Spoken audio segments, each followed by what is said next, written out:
मित्रांनो, दर अमावस्येने पौर्णिमेला प्रकाशित होणारा हा ब्रह्मांड नायक बाळूमामा पेपर तुम्हाला घरपोच पाहिजे असेल तर खाली दिलेल्या नंबरवर कॉल करा.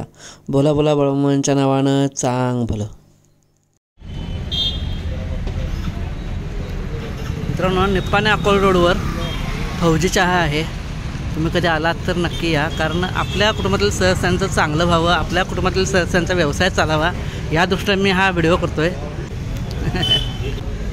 मित्रांनो, इकडं येतो निप्पाणी स्टँडवरून तुम्ही येत आहे आणि इकडं हे कोल्हापूरहून येणारा रोड इकडं येतो आहे आणि तुम्ही इथून सरळ जर गेला तर हायवे एक मला वाटतं 100 मीटरवर हायवे आहे आणि हा रोड जो गेला आहे इकडं अक्कोळ रोड जातो आणि अक्कोळ निप्पाणी स्टँडवरून आल्यानंतर किंवा कोल्हापूरहून आल्यानंतर इकडं जे अक्कोळ रोडला सुरुवात केल्यावर इथे एक कोर्ट आहे समोर आणि कोर्टच्या समोरच बरोबर हा फौजी चहा आहे. आठवणीने या मित्रांनो, आवर्जून भेट द्या. चांग भलं बाळूमामांच्या नावानं चांग भलं. मित्रांनो नमस्कार. इथं निप्पाणीमध्ये मी आलो आहे. निप्पाणीपासून अक्कोळला जायचा जो रोड आहे त्या रोडवरच आपल्या कुटुंबातील सदस्य एक आहेत आणि त्यांचं चहाचं फौजी चहाचं एक दुकान आहे ते आपल्या कुटुंबातील सदस्यांचं आहे. आपण त्याची ओळख करून घेऊया. आता मी इथं चहा घ्यायसाठी आलो होतो आणि त्यांनी मला अचानक सांगितलं की असं असं मी तुमचे व्हिडिओ बघतो, आपण ओळख करून घेऊ. नमस्कार. सूर्यकांत शिवाजी साळवी, राहणार हंबरवाडी. त्याचा 1 वर्ष झाला म्हणजे फौजी चहाचं. मी 1-2 वर्षापासून म्हणजे लॉकडाऊनच्या आधीपासून ते व्हिडिओ बघतोय आणि व्हिडिओ पण म्हणजे चांगलं आहे, म्हणजे आवडलं. नमस्कार, माझं नाव सुशांत शिवाजी साळवी. माझं हॉटेल मॅनेजमेंट झालं आणि काहीतरी व्यवसाय करायचा म्हणून मी एक फौजीच्या एक फ्रँचायझी घेतली आहे आणि आता मी हा व्यवसायचं चालू केलेला आहे निप्पाणी. कसं आहे आता 1 वर्ष तुमचं झालं आहे, कसं आहे म्हणजे हा म्हणजे बऱ्यापैकी चांगलं आहे. आणि विशेष म्हणजे रविवारी आणि अमावस्येच्या दिवशी बाळूमामाच्या कृपेनं म्हणजे बाळूमामाच्या नाचण्याची येणारे आत्मपूरला वगैरे ते भरपूर कस्टमर थांबतात आणि आता रेग्युलर कस्टमर आमचे भरपूर झाले म्हणजे अमावस्येचे ह्याच्यामुळे. बाळूमामांच्या नावानं बाळूमामा मी शरण आलो तुझ्या पाया. गुरुजी, गुरुपौर्णिमा ही व्यास पौर्णिमा म्हणून हे करतात. तुम्ही अध्यात्माचा एवढा अभ्यास सगळा आहे तुमचा, व्यासांच्या विषयी थोडंसं. व्यास हे सगळ्या शास्त्राची जनिते आहेत म्हणून शास्त्रानं म्हटलं व्यासोच्छिष्टम जगत सर्वम.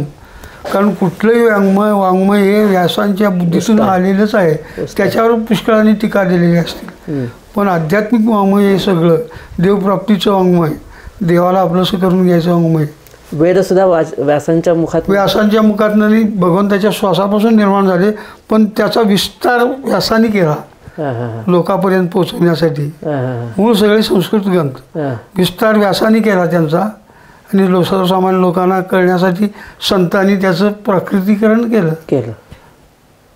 म्हणून कळतं, नाही तर कळणं शक्य नाही. कारण संस्कृत भाषा सगळीकडे बोलली जात नाही. कर्नाटकात 2च गावं आहेत, त्या गावात अद्यापही संस्कृत बोललं जातं. सगळं गाव 2 गावं आहेत कर्नाटकात. ही संस्कृती देवांची भाषा आहे. बरोबर. दिव्या गिरवाण भाषा मुख्या मधुरा दिव्या गिरवाण भारती. तुम्ही सर लहान शाळेत संस्कृत शिकलाय? हो, 8वी ते मॅट्रिकपर्यंत. 100 मार्काचा पेपर होता? होय, मॅट्रिकला पहिला नंबर आला माझा संस्कृतला. त्यामुळं ते मामांच्या कृपेनेच सगळी इथे M.N. कुलकर्णीसांचे साधू पुरुष आम्हाला गुरु भेटले. इंग्रजी, गणित, विज्ञान सगळे विषय एकटे शिकवायचे. संस्कृत तिथं आमची तयारी झाली. तुम्ही एक ऐकला, चाल ऐकू दे किंवा संस्कृत श्लोक ऐकू दे किंवा काही ऐकू दे, एक पाठी आहे एकदा ऐकलं की पाठच व्हायचे ते. मग मॅट्रिकला रामायण महाभारतातले उतारे असायचे, ते भाषांतराला वगैरे यायचे. व्याकरण असायचे, कर्मणी भूत घालवायचे, धातुसाधी विशेषणं किंवा नामं चालवायची, क्रियापदं चालवायची. हे सगळं आम्ही M.N. कुलकर्णींच्याकडनं शिकलो. आणि D.V. जोशी म्हणून दिल्लीचे एक सर होते, ते पण फार विद्वान होते संस्कृतमध्ये. त्यांच्याकडनं शिकलो आम्ही. ती कृपाच म्हणायची. तर मग आम्हाला गीता वाचायला आली नसती, संस्कृत विष्णू सहस्रनाम वाचता आलं नसतं. त्याच्यामुळं ते आम्हाला ते वाचन तरी करायला येते, अर्थ काय पुढं बघता येईल किंवा कळेल. इंदुका सुद्धा दत्तामांच्याकडे शिकल्या? हां, दत्तामांच्याकडेच. इंदुका सुद्धा? होय. इंदुकाचा इतिहास असा आहे, आम्ही जात होतो मामांच्या सप्त्याला सगळे, आई वडील मी. आणि अक्का एकटीच राहिली, तिचे डोळे आलते. पण ती एकटी कसं राहणार, गावातल्या घरात होतो आम्ही. पण ती आली नंतर आली, मग मामा बसले, ते मामाने बघितलं की अगं तू बी आलीस, मागं कोण घरात म्हणाले मामा. मग अभंग एक म्हटला तिनं. त्यावेळी रिड्यूसर आलतेकर, बाबा आलतेकर, त्यांचा मुलगा वामनराव तबला मृदुंग साथीला, ही रिड्यूसर मंडळी कीर्तनला असायची. मग अक्काने एक अभंग म्हटलेला बाबा आलतेकरनं ऐकला. मग आमच्या आईला म्हणाला तो, तुमची मुलगी होय, मग ह्या मुलगीला लावून द्या म्हणाली. मी शिकवतो सुंदर संगीत, आवाज फार छान आहे. मग म्हटल्यावर आई कसं सांगणार. मग आई मामाना म्हणाली, मामा ते आळतेकर महाराज असं म्हणाला आहे, काय करायचं. मग मामा म्हणाले, अगं तुमच्या इथला बामण शिकवतोय गप ग, कशाला तिकडे लावून द्यायचं, मग बामण शिकवतोय का बस म्हणाले. मामांच्याकडनं साकाराला ज्ञान मिळालं, मामाने शिकवलं. पण मामांच्या मुखात ना तर त्यावेळी इंदाका पण एक पाठी होत्या. हो, हुशार होती आणि उच्चार स्पष्ट, संस्कृत वाचत होती. तिचं काय शाळेत नाव नाही, दाखला नाही, निघाला नाही, काय नाही. पूर्वीचा काळ वडील शिक्षक होते, ते घरातच शिकवलं होतं वडिलांनी, पण संस्कृत वाचायची. ज्ञानेश्वरी वाचन, तिचं अभंग 3 रात्री म्हणून संपलं तर संपत नव्हतं, एवढं पाठांतर होतं तिला. अरे बापरे. पाठांतर भयंकर. आणि महिन्याची वारी महिन्याची वारी असायची. महिन्याची वारी ती माझ्या मनातच आलं. म्हटलं अख्खा महिन्याचीच वारी सुरू करूया काय म्हणून. मग वारी सुरू केली, शेवटपर्यंत केलीच, मरीपर्यंत. हे तर सप्ताह गुरुजी घरात किती साली सुरू झाला. 1979ला पहिलं घर बांधलं पुढं, ते सप्त्यासाठी पुढं वॉल केला होता, त्यात सप्ताह व्हायचा. 1979ला सुरुवात झाली. माझ्या मनात आलं आता राहायला जायचं. गावातलं घर लहान होतं, ते इथं मोठं बांधलं 41-27 आणि म्हटलं इथं राहायला जायचं तर वास्तुशांती करायला पाहिजे. मग विचार मनात सहज आला मामांच्या कृपेमुळं, प्रेरणेमुळं, की राहायला जायचं तर घरात पारायण करूनच राहायला जायचं. मग मी सगळ्या तुकाराम महाराजांना वगैरे मनोगत सांगितलं, काय हरकत नाही म्हणाले, करूया. मोठा सप्ताह झाला त्या वर्षी, भयंकर मोठा, पहिल्या वर्षी. मग लोक सगळे म्हणाले, गुरुजी तुमच्या सप्ताहाला चांगला होतो आणि करूया. म्हटलं मी सप्ताह करतो, पण तुम्ही सगळे हजर पाहिजे, तुमचं सहकार्य पाहिजे. मी एकटा काय सप्ताह करू शकणार नाही, तुम्ही मला आर्थिक मदत देऊ नका, सप्ताहाला हजर राहायचं सगळ्या कर्माला. एवढं करतं कशाला तर करतो म्हटलं. मग ते चालू झालं, ते झालं. आणि तिकडं आदमापूरला सप्त्याला जातात, त्याला किती वर्ष झाली. आदमापूरला सप्त्याला कधीपासून जातात. मामानी ध्येय ठेवला 1966ला. तेव्हापासून म्हणजे 67पासून पुण्यतिथी सुरू झाली. पुण्यतिथी सुरू झाल्यावर 3 खोल्याच तेवढ्या सुरुवातीच्या होत्या. आणि तिथं समोर भजन व्हायचं, मंडप वगैरे नव्हता.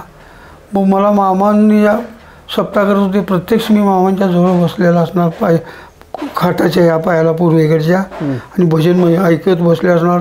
मोठा उत्सव, मोठा सोहळा, ते सगळं मला आठवायला लागलं. आणि मी रडतच बसलो 4 वर्ष अभंग मनाने.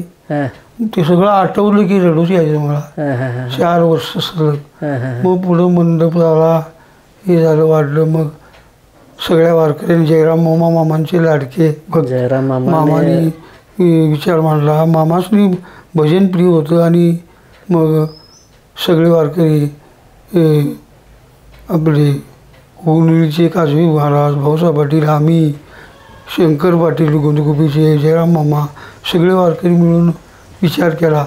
मामासनी भजन प्रिय होतं आणि पुण्यतिथीच्या वेळी 7 दिवस सप्ताह करूया असं म्हणून त्यावेळी ठरलं. मग पंचांना सांगितलं आम्ही. पंच म्हणाले, मामा असताना जे होतं तेवढं आम्ही करणार, जादाचं काही कमी करत नाही आणि हाय त्यात कमी करत नाही. मग आता अवघड झालं. मग आम्ही अक्काला म्हटलं, तू आम्हाला झुणका भाकरी, नुसता झुणका आणि भात करून वाढ आणि करूया. तांदूळ घेऊन जाऊया, दिन नाही दिनात त्यांचं मागायचं नको, आणि करूया. पुण्यतिथीचा सप्ताह काय भंडारा, पुण्यतिथीचा भंडारा सप्ताह मामा साजरा करत होते. मग ठरलं, मग केला पहिल्या वर्षी केला. परंतु हे पंच जे करू नका म्हणणारे त्यांच्यात भांडणं झाली. दुसऱ्या वर्षी जेवणाची पंगत द्यायला आली. भाऊसाहेब आम्ही जेवलो नाही, त्यांच्या जेवण आलं तरी मी दुसरीकडे जेवलो. मग माझं मग ते सामील झाले, मग चालू झालं, ते झालं. आता हे भविष्यरूप येऊन बसले. पण मामांना भजन प्रिय होतं, कीर्तन प्रिय होतं, आणि देवाचं गुणगान कीर्तनात दुसरं काय सांगायचं नाही हे प्रिय होतं मामाला. हे बुवं मोठं घेऊन गेलं, 20,000 25,000 घेऊन गेलं. मामांना सगळ्यांचं आवडलं आहे असं म्हणता येत नाही. मामांची आवड म्हणजे भगवंताचं गुणगान झालं पाहिजे. बरोबर. हाय चालू आहे. मग त्यांच्या कृपेनं आयुष्य त्यांनी दिलं आहे. जेवढं आयुष्य जोपर्यंत आहे तोपर्यंत त्यांची सेवा करायला म्हणून मी 8 दिवस श्रावणातल्या सप्त्यात आणि फाल्गुन वद्यात मामांच्या सुता सुरू केलेल्या सप्त्यात फाल्गुन वद्यात 8 दिवस राहतो. मी सेवा होईल तेवढी करतो आणि येतो. बाळू मामा